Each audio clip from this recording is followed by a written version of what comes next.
气，吸气，用力呀！快，吸气，吸气，吐气，使劲儿！大王公公，我没力气了。加把劲儿，王后用把劲儿，快，使劲儿，使劲儿，使劲儿啊！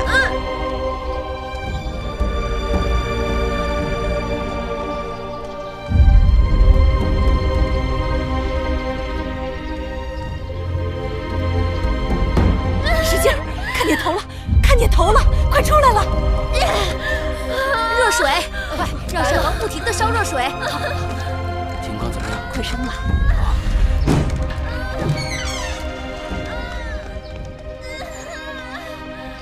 药的怎么样？大王，王后怎样？王后生产顺利。出来了，出来了！王后，坚持，使劲儿来了，使劲儿啊，王后，使劲儿啊！用力呀，王后！剪子！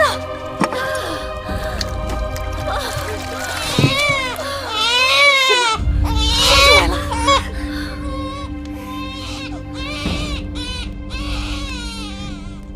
是男孩女儿？恭喜王后！恭喜王后！生了，是个公子。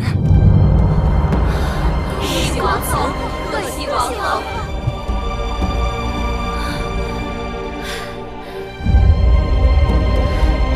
快，抱去给大王看看。是，快，是位公子。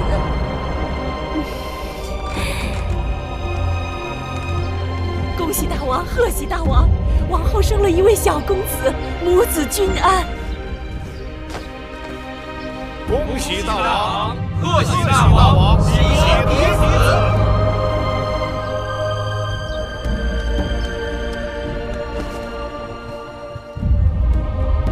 恭喜大王，贺喜大王，恭喜大王，贺喜大王！寡人终于有了嫡子，这是寡人的嫡子。大王，给王儿赐个名字吧。寡人都想好了，就叫荡儿吧。荡之从汤，乃纪念成汤之意。荡字又有荡平列国之意志。王后看如何？臣妾谢过大王赐名，荡儿一定不负大王苦心，为大秦荡平列国，称霸天下。好。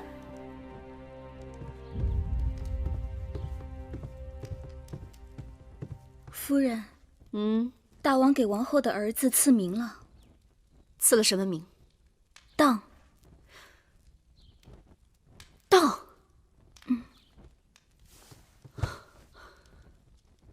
纪念成汤，荡平列国。是。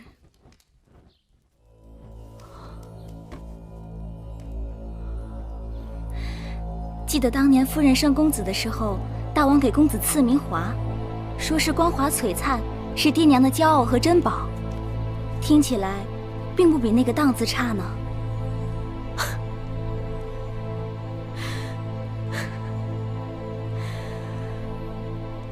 什么光华璀璨？什么爹娘的骄傲和珍宝？说的再好听，也只不过是个爱字，不是嫡子，更不是纪念成汤，大平列国，深渊期望的储君。大王会立王后的儿子为太子？你以为不会吗？大王只是跟我们这些人玩了个文字游戏罢了。说不定他从一开始就没有想过立华儿为太子，只是我傻，不仅盼着华儿当太子，还一心一意的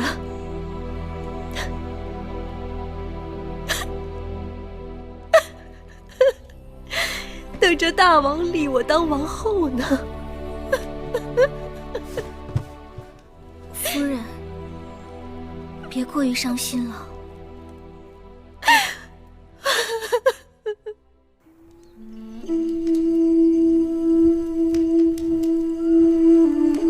此去秦国，路途遥远，且不说高山峻岭、强匪流寇，就是外边的严寒风雪，也会要了公子的性命的。子歇要去秦国寻的人，比子歇的性命更重要。老伯，你们放心吧，子歇已经想好了。既然公子决心已下，那就求上苍保佑吧。这点钱帮不了公子什么，就算一点心意吧。老伯对子歇恩重如山，如来日有机会，子歇定会报效万一。大王，今日我去看姐姐，姐姐为大王给荡儿取名而欢喜至极。你也喜欢这个名字？谁人能不喜欢？哦，对了，大王，上次与大王提起唐夫人节俭，把每日省下的灯油一点一滴刮下来留用。昨日内府突然派人给唐夫人送去了10斤灯油，惊得唐夫人对着内府的人直抹眼泪。寡人为太子时，唐夫人就跟在身边。寡人理当善待老实人。我近来还知道了，宫里的烹饪高人是谁？谁呀？魏良人。你怎么知道的？因为大王每次去魏良人那里都要用膳，去别人那里大多只是坐坐便走了。可见魏良人那里最让大王动心的是饭食。你这个小丫头。好了，今天就不说宫里的事，说点别的。说什么？说说你的子歇如何？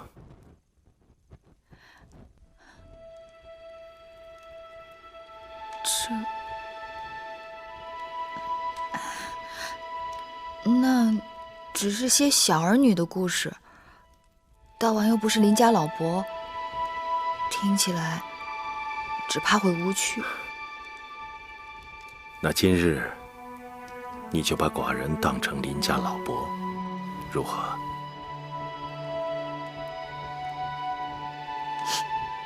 邻家老伯，那邻家老伯就猜猜，我与子歇是怎样相识的？月儿喜欢逞强，只怕不打我成交吧。我自幼常常在宫中与人打架，但子歇从来都是帮手，不是对手。我与子歇的缘分，还是从我在膳房给弟弟偷糕饼开始的。皇歇谦谦君子，却要跟着你当小贼，真是难为他了。偷糕饼算什么？子歇跟着我，不仅在宫里偷瓜果，还偷草药，还曾把南后的后花园给翻了天了，连那宝官都被我打伤了。宝官是南后的侍从？那是南后的护院狗。护院狗？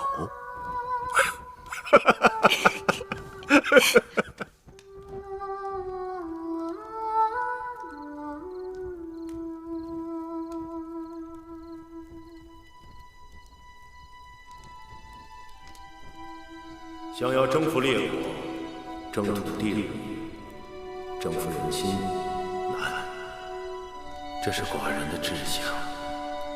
芈月，你可愿意陪寡人完成这个抱负？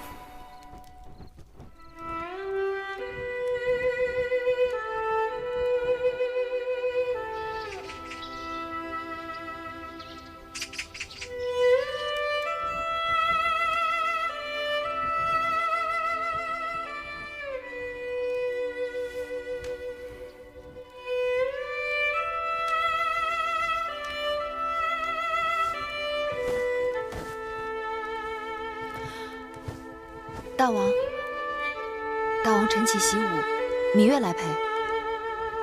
今日寡人免你早起。芈月睡不着了。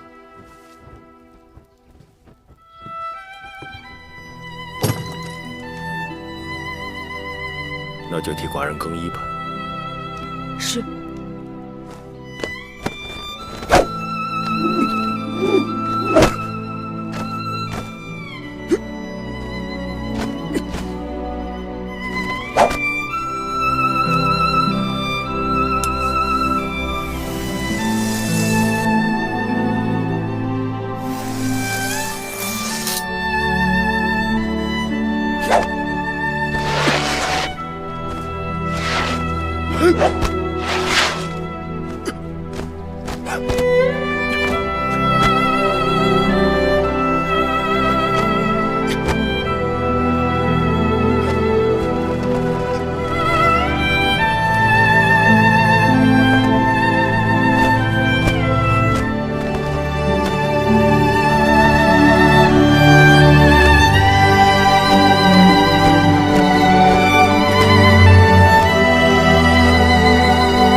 萧然，姐姐要将一样重要的东西交给你，这是当今世上难得一见的《孙子兵法》的全卷。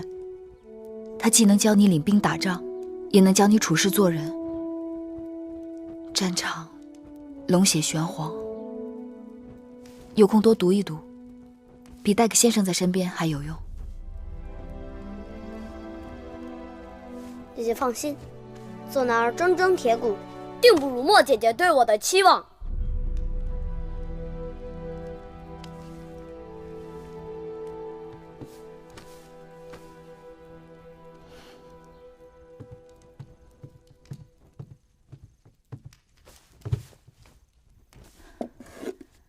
大王，喝茶。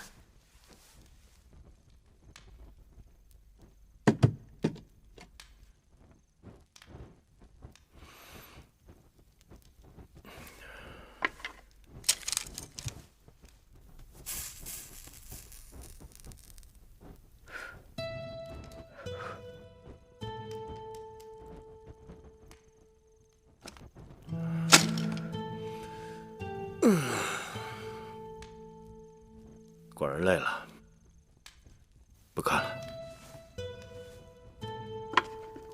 陪老伯说说话。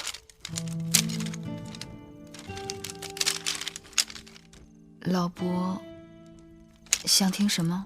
老伯还是想听听你的子歇。还说？每次都说他，都说了好多次了。老伯还没有听够，你就说够了吗？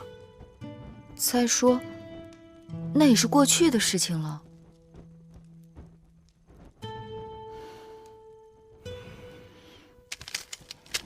知道吗？子歇曾答应我，说这辈子只要下雨，他便背着我走路。为何有此承诺呢？那年我生辰，魁姑给我做了双绣鞋。魁姑的女工是宫里1等1的好，那双鞋子真叫人爱不释手。可那日正巧赶上下雨，我便将鞋子揣在怀里，赤着脚走路。子歇在公道上碰到了我，心痛至极，他硬要我把鞋子穿上，背着我走。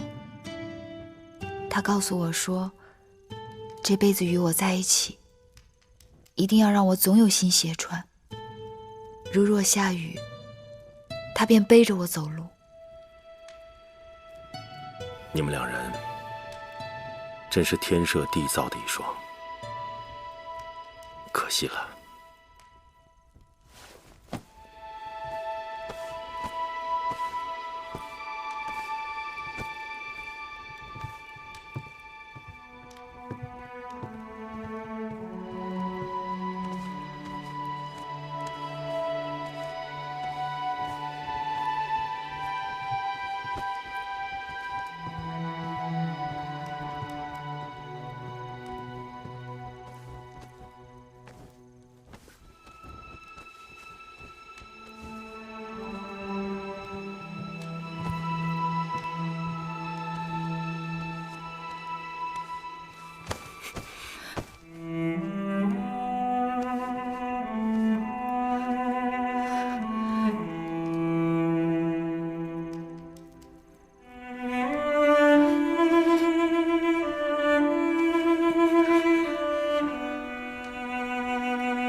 寡人将你视若瑰宝，绝不要一丝一毫的勉强。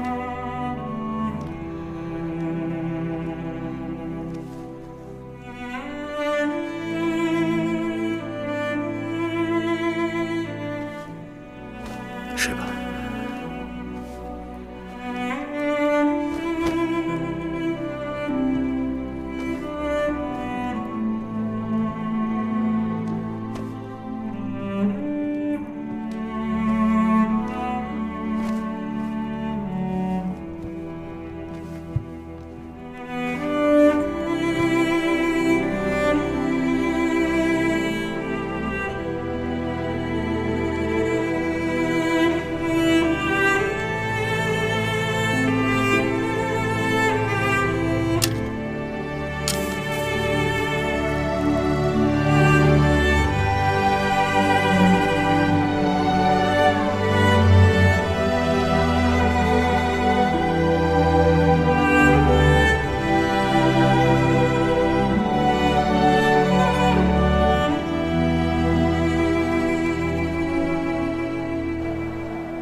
王后近日胃口可没有前些日子好了。奴婢让膳房用野山鸡熬了肉粥，王后尝尝。大王至今都没有临幸芈月。王后，王后，给我吧。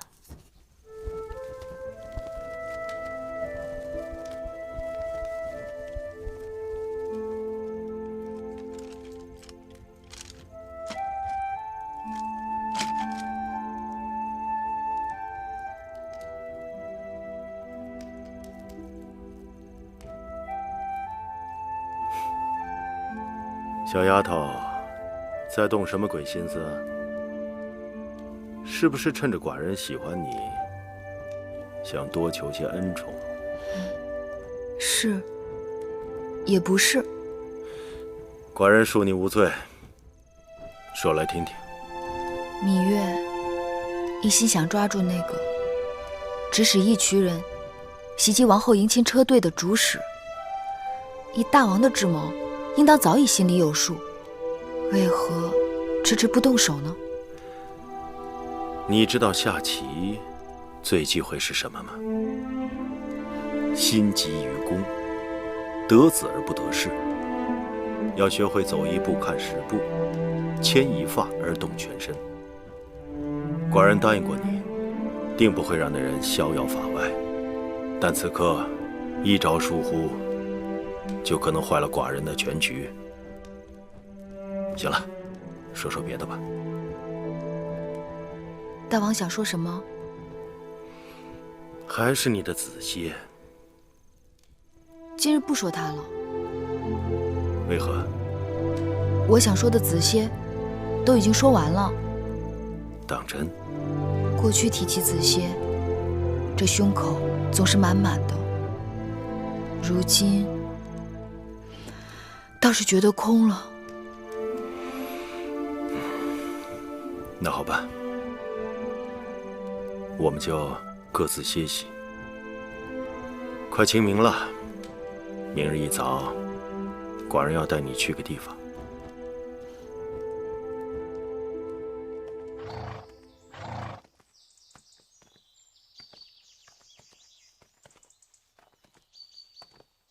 知道你在山崖边给黄公子建了土坟。前不久，寡人让木坚把坟迁到这儿来，也好方便你时时祭拜。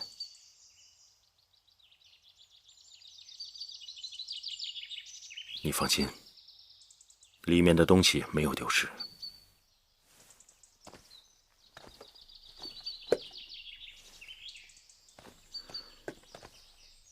当初，黄公子定把此物看作瑰宝，寡人也同样珍视。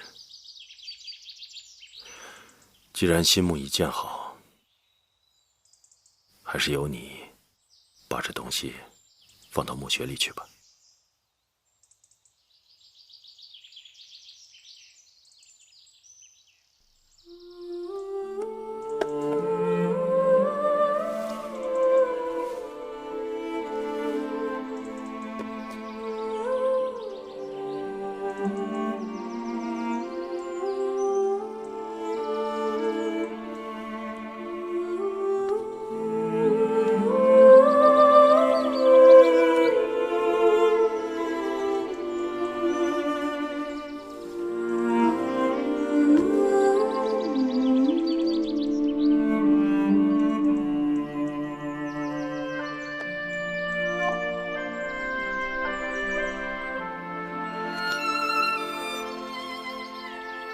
子歇，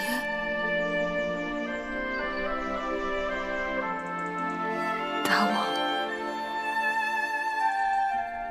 给你修了新墓，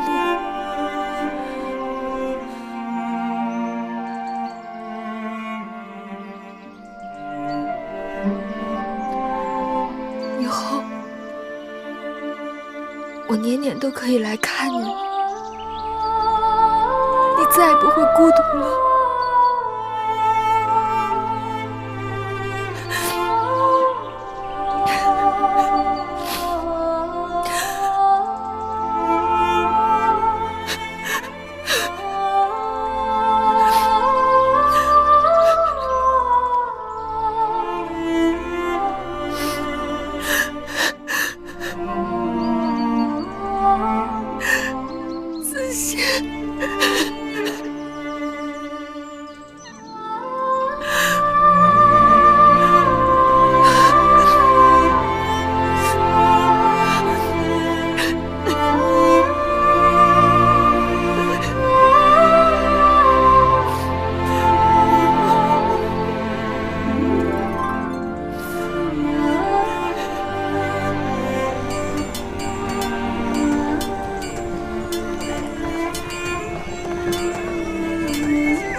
寡人总是听月儿说长道短，但从未听你提过父王。魏后待你刻薄，难道你父王也待你不好？父王，父王待月儿再好不过了。如何是好？父王是育儿的大老虎，我是父王的小老虎。嗯，儿时，我常到父王的大殿里去玩，我觉得父王一个人坐在大殿里很寂寞。我吃着父王案头的点心，还给父王捶背。父王要是批奏章批累了，他就会背着我在大殿里转悠。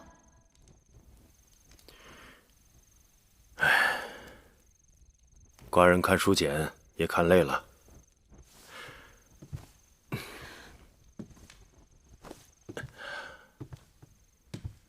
来吧，小老虎，寡人陪你做回大老虎。大老虎，你真的背我？君无戏言，来吧。小老虎，可是有点分量哦。嘿，不重，不重。大老虎的脑袋，我摸的；老虎的须子也摸得，老虎的鼻子也摸得，老虎的胡须我也摸的。做小老虎真的有那么好吗？那是，做小老虎自然好。小老虎比大老虎还威风呢。那大老虎要跑快一点啦。还要不要快一点？大老虎快跑！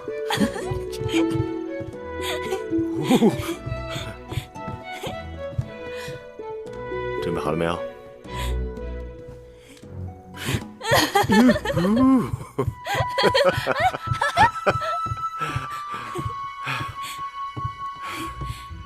下来吧，小老虎。大老虎背不动了，给寡人铺床更衣吧。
公元前318年，芈月被册封为八子，为比中耕，禄至千担。从此，芈八子成为他一生的名字。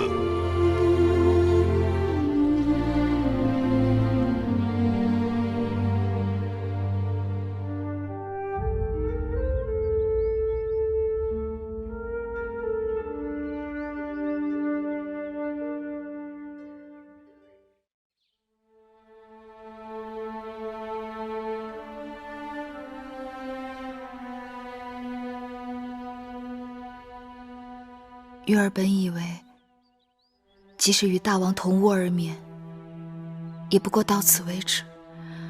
谁知孤男寡女，同屋不同榻，若不是太无情，便是用情太深。这么多后宫女子，只有你能得到大王如此垂青。姐姐，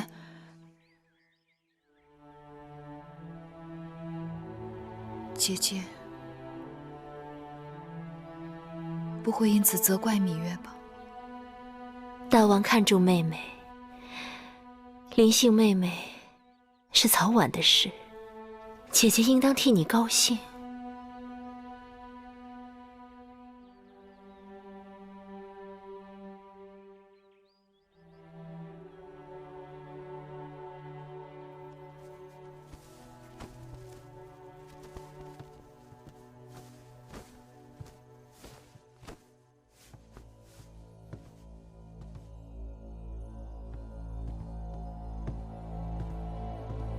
王后，可以歇息了。王后若不想睡，奴婢陪您说说话。姑姑先去睡吧。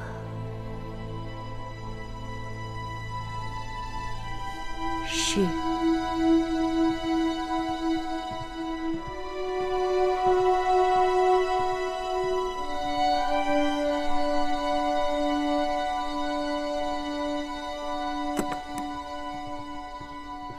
姐姐，我和樊长史都生了儿子，大王开恩，上个月才刚刚给我们继升了一个长史的分位，却比一个承宠没几天的人还低了2阶。自打我进宫起，也没见过大王如此专宠过一个人。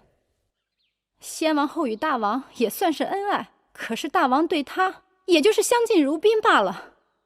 这么不起眼的一个小丫头，竟然狐媚了大王的心。王后生了儿子多少天了？快2个月了吧。王后生了嫡子，大王去交房殿，去了几次？听永巷的人说，也就4、5次吧。3次用膳，还有1次是路过那儿，顺便进去坐了坐。王后生了儿子，应该是大王的心头肉。眼下正是需要人怜爱的时候，大王若是乱了分寸，惹恼的不该是你。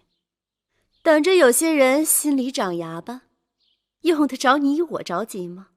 我倒是希望大王对芈月再专宠一些，这样才合了我的心意呢。姐姐说的对呀，妹妹怎么没想到这一点呢？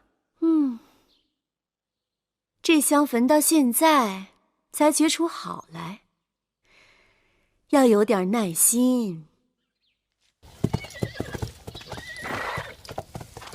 八子，大公主，我来马厩多次，总巴望着能碰上你，可次次落空。今日大约日头打西边起的，你可终于露面了。这些日子我心里面正想着你，只是不得功夫去你宫里看你。算了吧，宫里人都知道父王对你宠爱有加，日日传旨要你侍寝，你心里哪还有我梦莹？别人说我也就罢了，反正他们都是与我不相干的人。若大公主你也如此说我，还让我怎么做人？好了好了，说来说去反倒是我的不是了。说到底，上次我帮了你，你还没谢我呢。大恩不言谢，大公主受芈月一拜。那我就受你这一拜。哎，怎么样？什么怎么样？我父王啊！你父王已经让司马错将军带我弟弟魏冉从军了。这个我早已知晓。除此之外就没别的啦。还有什么？你说呢？你父王当然很好。我要的就是你这句话。其实那次魏冉之事，我心里想，这大约就是缘分。我知道我父王心里定是有你的，可你心里有没有我父王，那就难说了。若不是因为魏夫人他们作怪，你大约也不肯低声下气去求人。你不去求我父王，又怎知你在我父王心中的分量？怎知我父王的好处？好啦，看你这嘴厉害的，我怕了你还不行？我这么帮你，反倒让你怕了。你若真想谢我，陪我去见个人，走吧。好。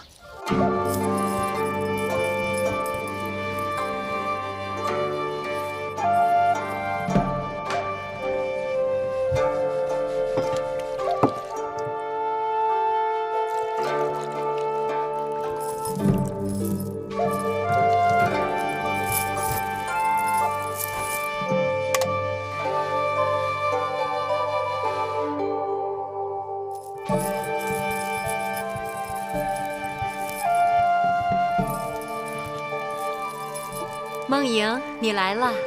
姑母，你们都退下吧。是。来，姑母，这就是我跟你说的芈月。拜见迎夫人。雍大人，大王大婚时曾见过，上次王后在后花园训斥国美人的时候又见过，今日相见，却看上去很不一样了。当然不一样，如今该称他为芈八子了。哦，我都忘了，你们早就认识，那就都不是外人了。坐下来吧。谢夫人。你也喝一杯吧。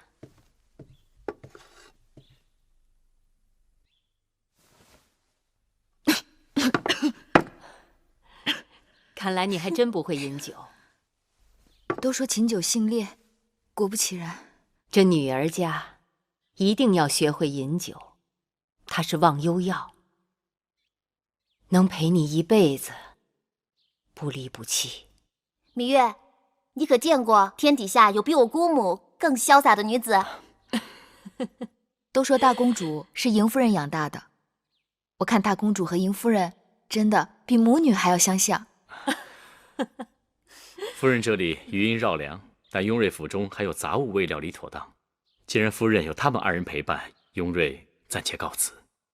饮酒赏歌何等的雅事，你却用杂物二字来烦扰自己。也罢，你就去吧。夫人，告辞。梦莹，替我送送雍大人。哦，是。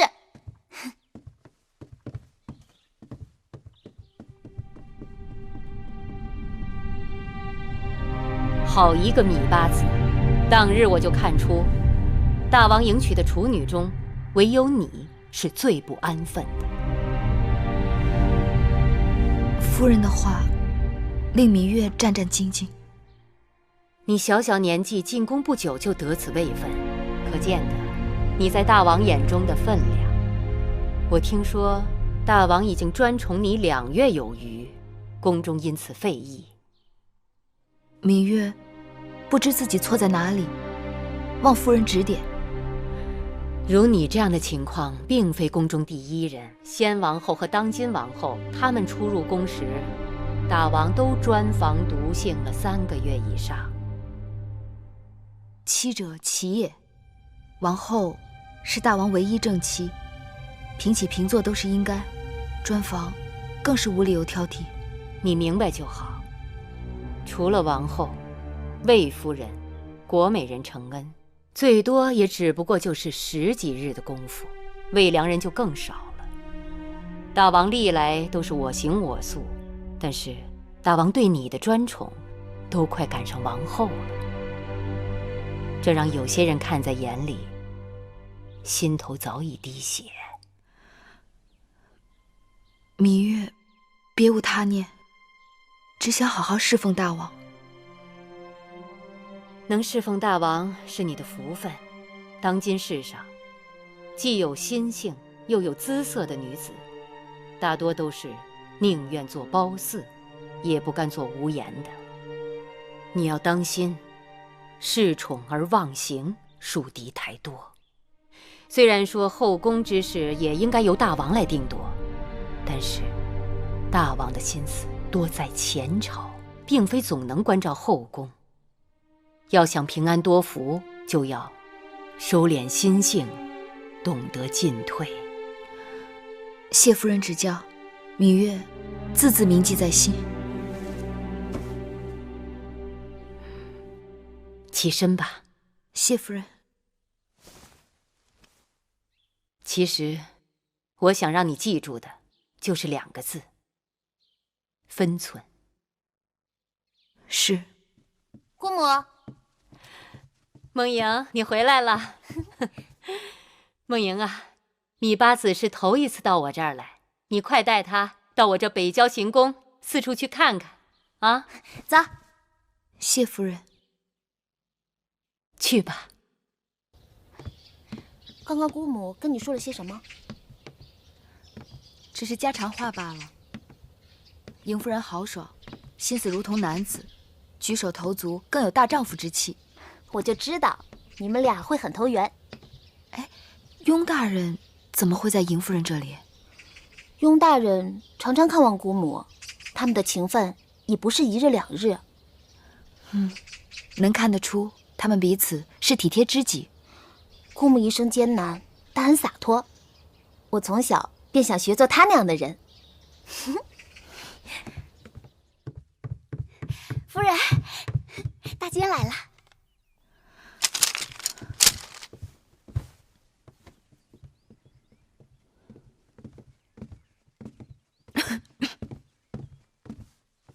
拜见八子。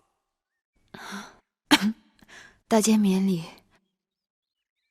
姑姑，给大监倒水。啊，不必。八子，这是怎么了？今日一早起来，八子的身子就有些不适。请太医看过了吗？啊，不用了，只是小病，养1、2日便好了。哎呀，这可坏了！大王今晚召八子侍寝呢。芈月福薄，只好请宫中别的姐妹代劳了。这……咱们小公子天庭饱满，长得跟大王一模一样呢。他父王指望他荡平列国，称霸天下呢。啊，是啊。怎么了？当儿想必是饿了，让奶娘抱去喂喂吧。是。好了好了。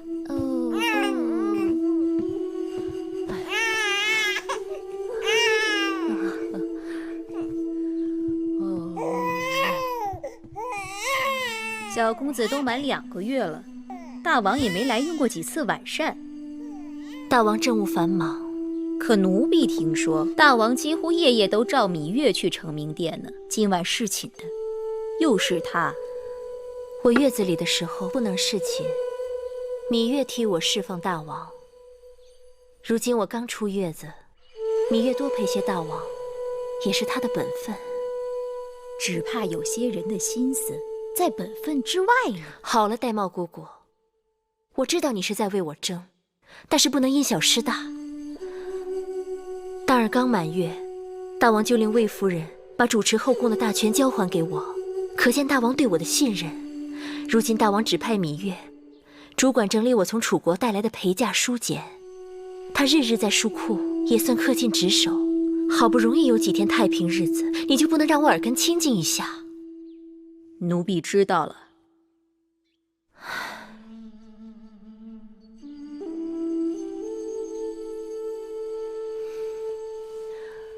姑姑，其实母后把你指给了我，你的心就全在我这儿。入秦宫这1年多，你跟着我吃尽苦头，姑姑对我的好，我心里岂能无数？只是有些事情，姑姑还是少说话。我不是糊涂人，应当如何，我心里有数。王后这么说，奴婢心里就踏实了。拜见王后。何事？大王让小的来传话，说今晚到王后这边来用膳。王后您快准备准备吧。大王今晚要来？是。可是大王今晚不是召芈月侍寝吗？哦，八子病了。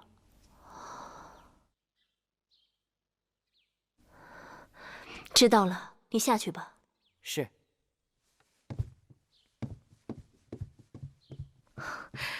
大王要来，晚膳让膳房好好打点一下。是，奴婢亲自去膳房，让他们备些鹿肉。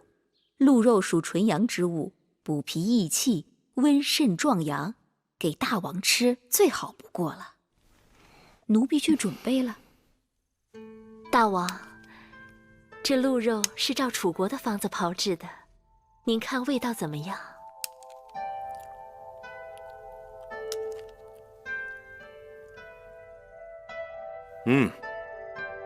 不错，外面焦脆，里面鲜嫩，鲜美异常。怎么，还有些野山菌的回味？这鹿肉要先腌制再炮制，所以味入肌里。这野山菌是臣妾特意交代御厨，先将野山菌熬成汤汁，待肉炮制5成熟的时候，淋浇在这鹿肉上，所以才有这滋味。王后真是聪慧之人，一块鹿肉也能做出奇巧花样。臣妾愚钝，只是尽职而已。好了，寡人吃饱了。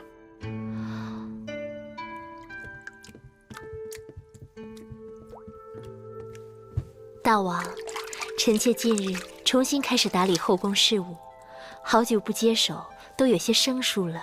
再加上当儿才刚满月，臣妾想，要不让芈月帮臣妾料理几日？芈月的确聪明能干，不过眼下芈月正带人整理王后带来的陪嫁书简，哪里还有空闲？再说，后宫事宜均是王后分内，不行，让孟昭氏帮你吧。那就照大王的意思办。好了，不早了。大王今晚……芈月病了，寡人要去看看她，之后回承明殿打理政务。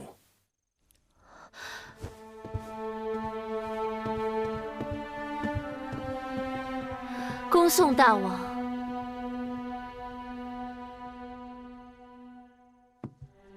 王后，姑姑有话就说吧。你留不住大王的人倒也罢了，怎的把手中主持后宫的大权也要随意送给他人？这权是我等想送就送得出去的吗？后宫的权给谁不给谁，全在大王一念之间。姑姑难道没看出来？我只是试试大王。大王方才的话，你也都听见了。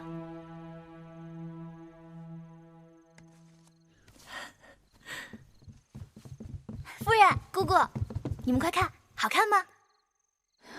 按照昨日夫人给我们出的主意，我们把捉到的萤火虫装在袋子里，做成这个小灯，在外面照路，挺管用的。果然是好。好是好，但这布袋是麻布做的，透光不好。你们等着，一会儿我用个薄薄的纱布给你们做个大大的纱袋，然后一起去荷塘边多捉些萤火虫，那才叫碧光莹莹呢。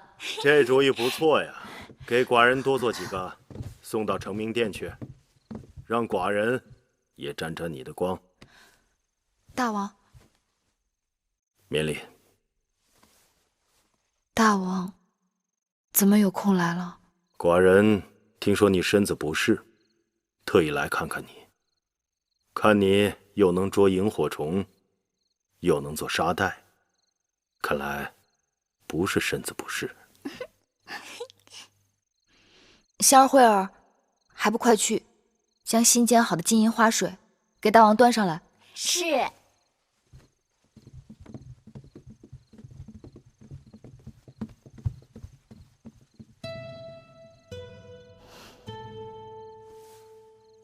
大王恕罪，这2日忽冷忽热的，月儿的确是常有头疼脑热的时候。你这点小把戏，哄得了别人，哄不了我。说实话，你是厌烦寡人，还是厌烦寡人的成名店了？大王待月儿好的不能再好了，我哪敢说厌烦2字？只是宫中的姐妹甚多，大王也该分些恩惠给她们。你呀，你一向率真，这话不像是芈月的话。谁教你的？啊？无人教我。前不久，你随孟莹去见过邢夫人，定是她的主意。唉，我这个姐姐样样都好，就是爱多管闲事。燕王派使节来提亲，你等如何见解？大王，燕国在6国之中属于平庸懦弱之国，国土面积不大，兵卒数量不及魏，车骑数量逊于赵，军粮储备也难望其之项背，而刀剑器械不及韩。燕国并无一技之长，与之联姻，与我秦国毫无益处。大王，大良造此言差矣。燕国的确国小势微，北有山戎侵扰，南有齐国虎视，但这也正是燕国一心要与我秦国结交的原因。若燕秦2国联姻，南可以联手抗齐，西可以牵制东胡，大大缓解我秦国的后顾之忧，既是举手之劳，又是明智之举，为什么不呢？张子之言甚是，秦国对外该实行远交近攻之策。那燕国距秦国千里之外，与秦国并无直接冲突，而东胡和齐国与秦国为敌多年，若能联燕抗齐，乃上上之策。看来与燕国联姻，利大于弊，何乐而不为？选燕国使者，明日入成明殿议亲。是。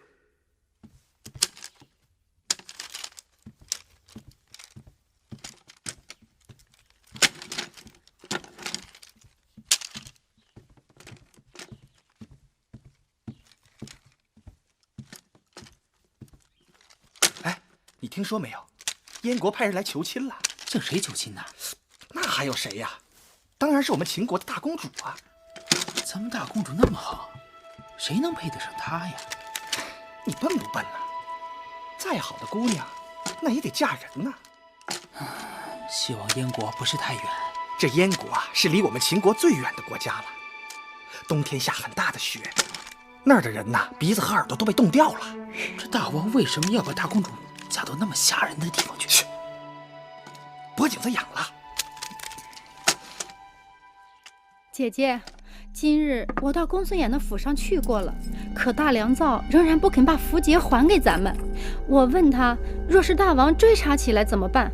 他竟然说，那就告诉大王，说符节在给母国送节礼的路上让强盗抢了去，然后就硬是把我给打发回来了。要不你我去大王那儿出手他？妹妹糊涂啊，你以为这样就可以自保了？姐姐，那我们总不能就这么坐以待毙吧？不过倒是可以借此吓他一下。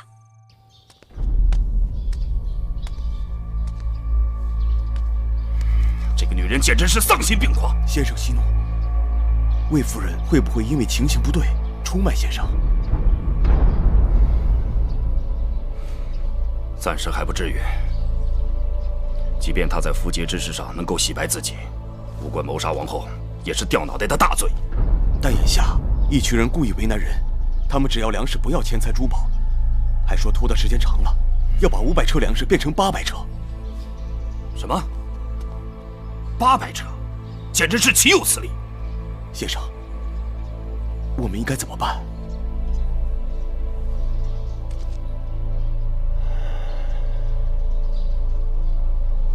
此事恐怕凶多吉少。这符节大约是要不回来了，我们得想别的办法。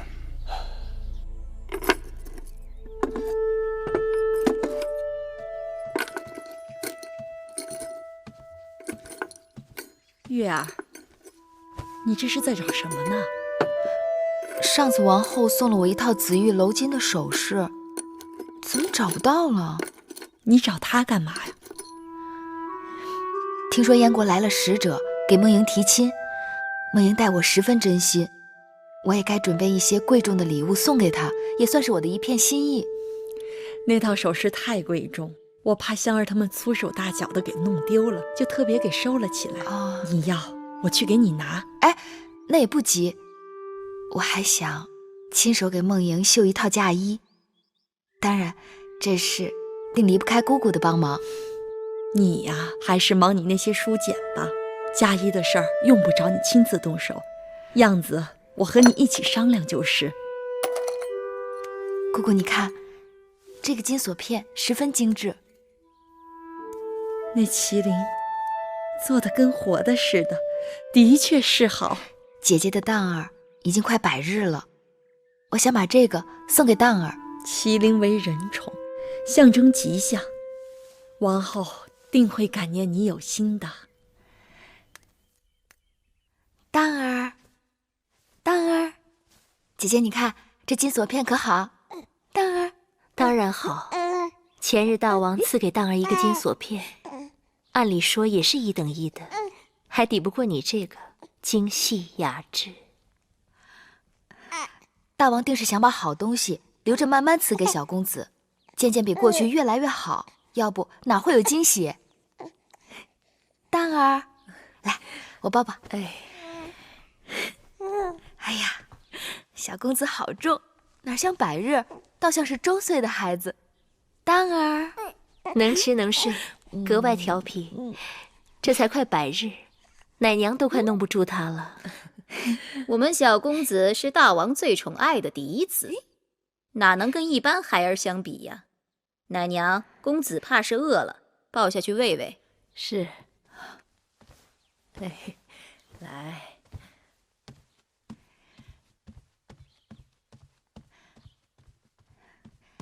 姐姐，你从楚国带来的陪嫁书简已经整理出来一部分了，正让人抄写成秦文。从楚国带来的越人，有的在路上被一群人所杀，也有的失散跑了。我求雍瑞想办法，从宫外新招募了几个，还不知好坏。姐姐有功夫去我那里看看。你做事我自然放心，我这里也忙，后宫的杂物拎起来针头线脑，放下去又千头万绪，再加上有当儿。姐姐，你这是推辞还是实懒？瞧你说的。好了，我若有空就去你那儿看看。姐姐，千万不要因为针头线脑而与我生分了。那是当然。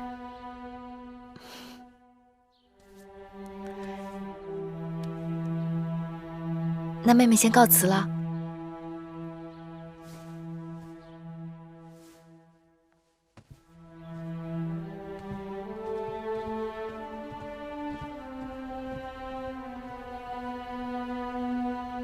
哼，我们王后什么没见过呀？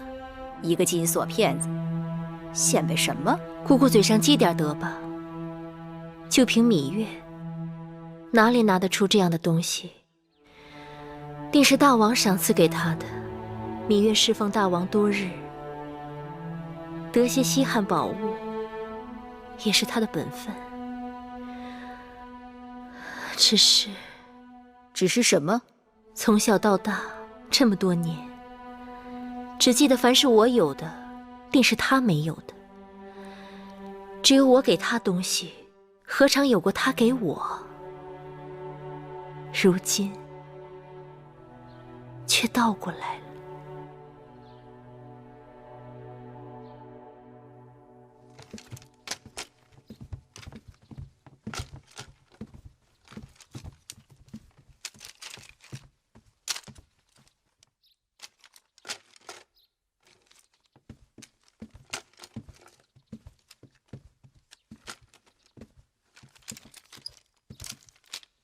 芈月妹妹，姐姐，你什么时候来的呀？也不让工人通报一声。我只是正好撞上，看你忙，想着还是不要打扰，省得你分心。什么分心？都说魏良人的学问是后宫里最好的，你来了，正好给我帮把手。妹妹可知燕国来向大公主求亲了？我听说了。都知你与大公主要好，却看不出你对她担心呢。为何要担心？大公主的脾气向来我行我素，这桩婚事只怕她要闹一闹了。那燕国太子我也听说过，也算是人中龙凤。怎么，大公主不中意呀？谁告诉你是燕国太子？明明是燕王。不可能，那燕王已经50多岁了。宫里都知道了，只是前一阵子故意瞒着大公主一人。我让人打听过，燕太子早已经有元妃并生子，倒是燕王心丧了王后，所以来秦国求娶大公主的不是燕国太子，是那个燕王。燕王？那燕王，他已经可以做梦莹祖父了。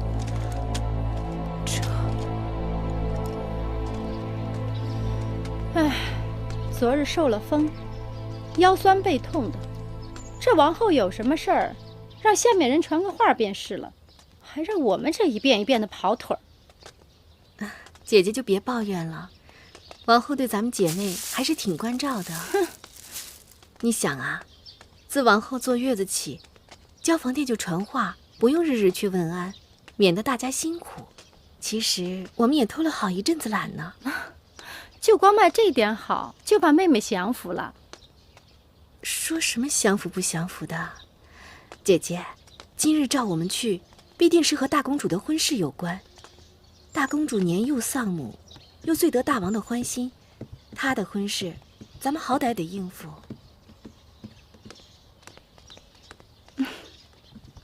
看，这人真是禁不住念叨。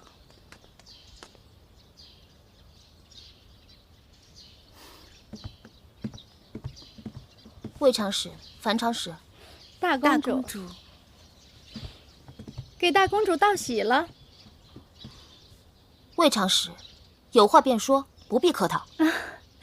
大公主真是好命，大王一向疼爱大公主，等有一日大公主嫁到燕国去，一定会得到夫婿的加倍宠爱。你这是何意啊？我也只是瞎猜罢了。这人家都说嘛，年龄越大的男人越是懂得疼人。可惜，无论魏长史喜欢年长的还是年少的，都没有机会了。大公主说的恰如其分，所以我才要为大公主高兴了。大公主未来的夫婿可谓是姐姐成熟稳健，世间无人可比。魏长史，你到底想说什么？燕王年逾50，不是成熟稳健，是什么？你信口雌黄！此事大王做主，我怎敢有一句狂语？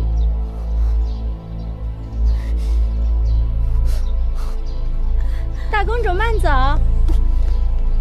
姐姐，大公主一向都心高气傲，你何苦说这些话来伤她？哼，我伤着谁了？我只不过是说了一句大实话。哼。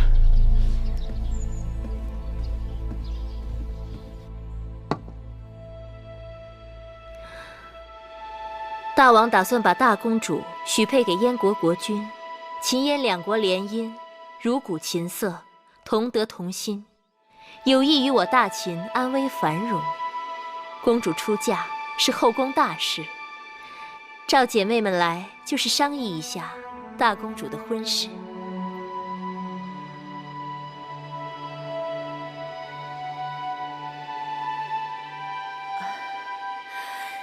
大公主的婚事由大王做主，王后亲自操办，自然再好不过了。只是那燕王，只要大王王后做主，自然不会有大的差错。也是，燕国国君城堵忠厚，大公主年轻貌美，这桩姻缘说起来倒也般配。姐姐所言甚是。大公主聪慧贤德，嫁到燕国必会得到燕王的专访笃信，秦燕联姻，珠联璧合，真是两国之大幸。夫妻相处，讲究的是琴瑟和鸣，白头相守。而那燕王貌衰老朽，大公主年方18，青春年少，如此夫妻，只会貌合神离，咫尺天涯，如何谈得上长相厮守？更谈不上如鼓琴瑟，同心同德了。夫妻相处，男才女貌自然最好，但是也要讲究缘分。到底何为缘分？花样年华，相伴日落西山。王后，这殿中姐妹都是过来人，对大公主这桩婚事妥否，大家该是心里有数。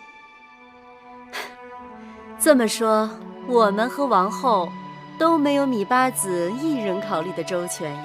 魏夫人用不着夹枪带棒的，王后明白我是什么意思。月儿在我这里向来有什么说什么，不像有些人总是口不对心。我不嫁！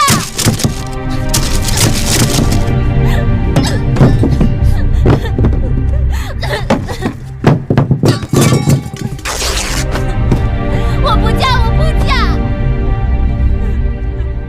我不嫁！大公主，芈月，你知道吗？那个燕王不光岁数大，他还有残疾，腿不好。大王还没有下旨，事情也许还有回转的余地。我去过宣誓殿了，他对我避而不见，他一定是心里有愧于我。过去他对我的疼爱全都是假的。我不信。今晚大王会召我去承明殿的，我会对他说的。昨日大王说好的，今晚要召我去承明殿，都这时辰了，大家怎么还不来传旨？啊，我已经让香儿去打听了，一会儿便知究竟。夫人，哎，木心怎么说？木心说，大王半黑就去交房殿了。我知道了，你下去吧。是。今日大王是故意在躲避我。按你与梦莹的情分，谁都能猜到你定会为他向大王求情的。大王躲我，我偏要去找他。既然你已经知道大王的心思，又何必自讨苦吃？可这是梦莹的事啊，我不能坐视不管。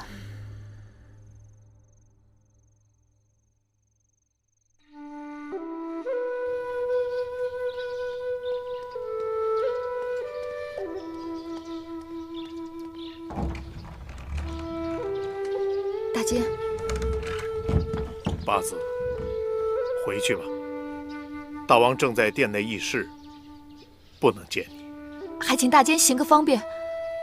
你若能进得去，我怎会拦你？我可以等。大王此刻不想见你，过会儿也不会见你。我真的有要事，必须要见大王。哎，八子，大监，使不得。大王，大王，寡人听说你一直忙于整理王后从楚国带来的陪嫁书简，今日怎这样得闲？望大王恕罪，为大公主的婚事，芈月是不得已而为之。大公主的婚事已交由王后操办，用不着你越俎代庖。芈月不敢僭越，但大公主的这桩婚事，的确是不妥。妥与不妥，前朝有重臣权衡，后宫有王后把握，你还是回书库去吧。大公主的终身福祉，只在大王的一念之间。去承明殿。是。大王。当儿，笑一个，呦呦，当儿，抓抓啊！哦，给娘亲笑一个，她抓住了。姐姐，妹妹来了。这孩子今日特别淘气，总是喜欢捉弄人。你给他什么东西，他都扔在地上，等你去拾。你若不拾，他便哭闹不止。小孩子都这样。哪里一样？上个月樊长史的孩儿公子通满周岁，那公子通比当儿就大7个月，却是异常安静的孩儿。我看他身子瘦弱，怕是樊长史上次滚下台阶，害得他先天不足。哎，那次你怎么没去啊？樊长史说他也差人请了你。姐姐，妹妹来姐姐这里是有件事情想要求你。姑姑，带当儿下去吧。是。抱下去吧。是。